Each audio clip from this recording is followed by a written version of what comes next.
Hey you guys. Okay, so I just wanted to make kind of a short video talking about my son Joseph. He is the little baby boy who came to us at just about 2.5 weeks old, straight from the NICU at the hospital. He was our foster son all the way until right around 13 months, 14 months when we were able to adopt him. He is now around 2.5. He'll be 3 at the end of July. So he is our first little miracle baby that we just couldn't live without, and he feels like he was meant to be ours long before he ever came to us. Um, and I'm going to share more about his story and also more about our son Noah and his story. But first, before I do that, I wanted to make a video specifically about Joseph, because Joseph, over the last few years, has shown some signs that were concerning.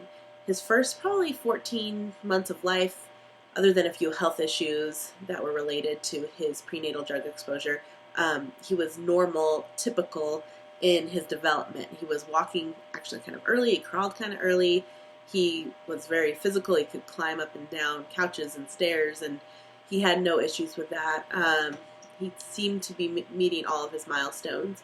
Around 15 months, I think it was, we realized that all the other kids were having this like explosion of language, and we went to the doctor just for a regular checkup, and they had like a questionnaire of, is your child doing this, yes or no? And I was going through it, and it was really becoming very clear that, wait, is he supposed to be doing this by now?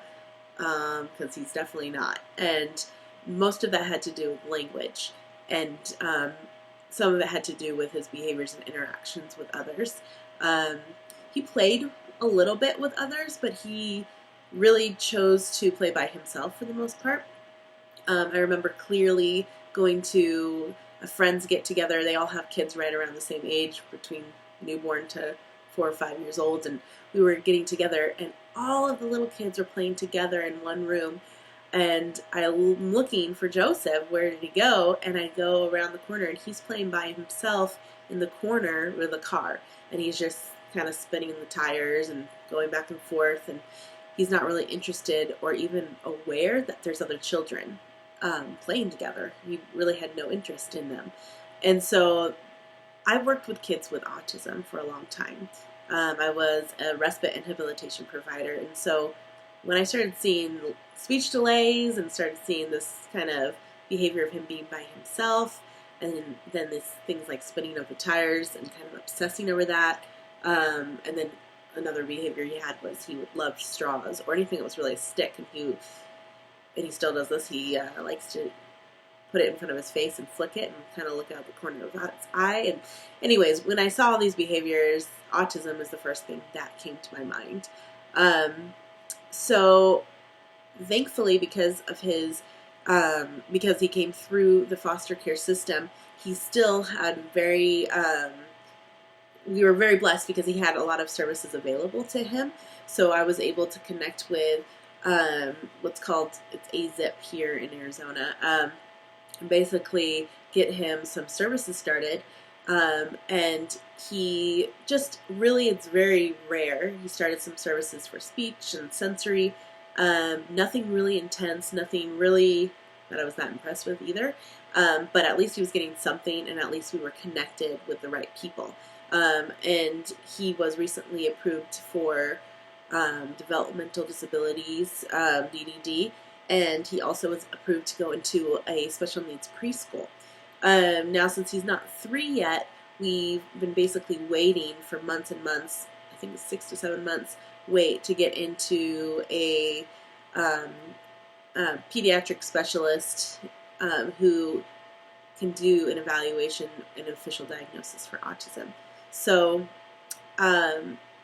basically we're at the point now where it's this week, it's in a couple days, and on that same day they're going to evaluate him and look at some questionnaires that we filled out, and they will that day diagnose him if they think he has autism.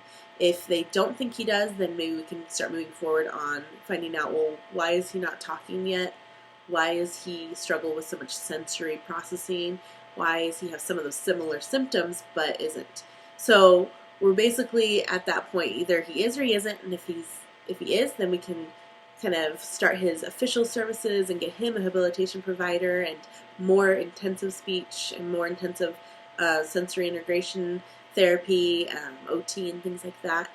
And if he's not, then we can start doing other research. Like, is there a hearing issue? Is there something else going on internally with his body that we need to look into? So, needless to say, it's been, right now I seem very composed and very well spoken apparently about it, but really it's been very difficult. Even though I've had experience with kids with autism or with developmental disabilities, it's still totally different when it's your own kid. And it's totally different when you love this child and they're your baby and you want what's best for them. And it breaks my heart to see him struggle. Not because of all the things that, maybe I wanted as a parent in my child, but more so because I want so much good for him, because I want him to thrive, I want him to have relationships, I want him to one day have a life that's fulfilling and that he is independent and living in his calling, and he has a job, a wife, and children, and things like that. And, when the thought of something like autism comes into play, you start to question, will he never talk? Will he ever have relationships with others? How severe is this going to be? And will he ever get to a point where he seems typical? And, I don't know the answers to those things, and that's scary. He has shown improvement the last couple of months, and that's been really encouraging. He's trying to talk. He's trying to sound out the words, but they're very, they don't sound actually like the word for the most part. There's a few words like ball and mama and dada that he's kind of picked up early on, and he's been able to hold on to those. But whenever it's a new word, it's very hard. We have to say the word 20 times a day, and then maybe eventually after a couple of weeks of doing that, he starts to attempt it and he starts to sound like the word. Sometimes he'll get it on the first try, but that's like 1 in a million that happens. So some of the other stuff that he has been showing us that's been hard for me to watch is his sensory processing, because for him, he is so hyperactive. He, even from the time we got him when he was little, he didn't sleep through the night for a long, long, long time. My friends at 6-7 months were talking about how great it is that their kids are finally sleeping all the way through the night, 12 hours, and I'm looking at them like they're crazy. There's no way their kids are doing that. At that point, Joseph was getting up 6 times a night still, and he wanted milk every time, or he wanted to be held, he wanted to be rocked, he couldn't settle. The first 6 months of his life, he lived in a swing, even though they say don't put him in a swing. That was the only way that he could sleep. So that's what we did. And after that, he was still getting up all the time at night once he was in his own crib. So he was basically, at that point, we could see some of the hyperactivity showing up through that.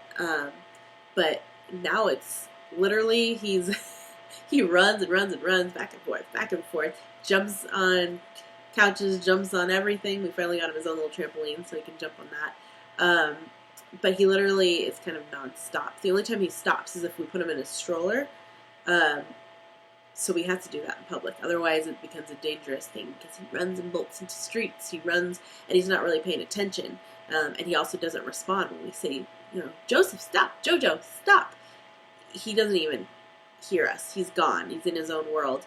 So it's very dangerous. So that's the only way we can go out in public with him is if he's in a stroller, which is hard because he's 3 and almost 3, but other 3-year-olds are going to the park, playing at the park nicely. When their parents say, hey, stop, come here, they usually will stop, turn around, and even if they don't want to, they'll come back, or they'll at least understand the concept of that something can hurt them if they don't listen to what their mom is telling them when she's yelling, no, stop, be careful, Joseph doesn't get what be careful means. He doesn't get there's a car coming.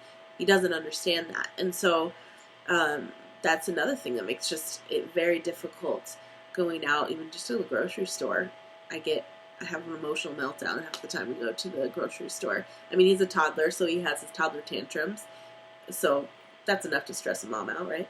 But then you add just the delays on top of that, the hyperactivity and all the sensory stuff that he shows, and just not understanding certain concepts. That's really hard.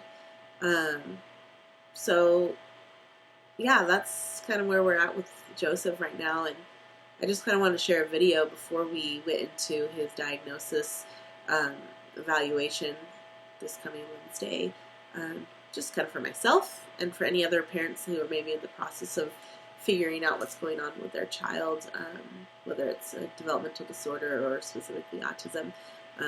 Maybe somehow we can connect and encourage each other. Maybe this video will help you in some way.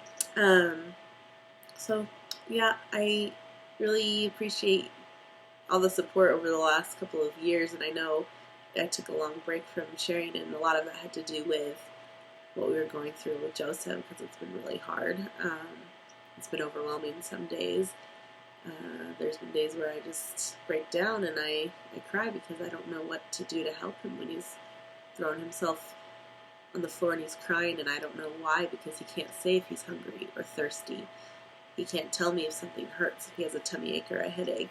He doesn't know how to express that, and that's really hard for us. So we love him, and he's honestly a joy.